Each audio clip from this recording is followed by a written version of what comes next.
Hello friends, welcome back. This is one of the tutorial related to joins.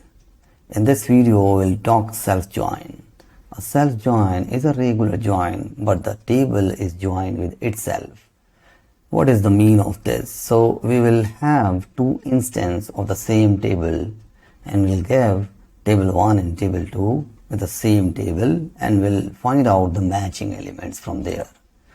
This is the syntax of doing self-join. Select table 1 column 1 and table 1 column 2. Similarly, the column 1 from table 2 and column 2 from table 2. And then from table 1 join table 2 on table 1 dot column 1 equal to table 2 dot column 1. Let's see how we can achieve it in SQL Server. Let's open SQL Server, select the database and click on name query. We'll take one of the table we already have here. Let's see how many rows we have. We have 5 rows and 4 columns. Employee ID, first name, last name, manager ID. Here John is the manager for Rakesh and Mike is the manager for Ajay and Mohan, as they do not have any manager ID related. Let's see how we can do it by using self-join.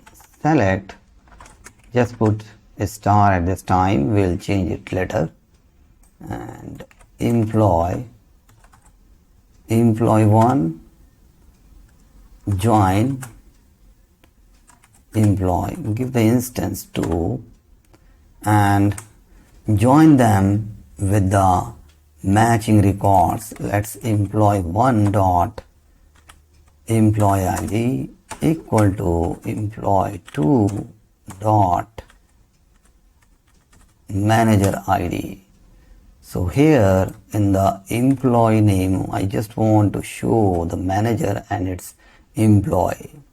First name, let's give manager name. Now second column we want from employee 2 dot first name, and let's say it is employee name. Just execute it and see what is the result here. So John is coming and it is the manager of Rakesh and Mike is the manager of Ajay and Mohan. So that's how we can do the self-join. That's it from this video. Thank you for watching.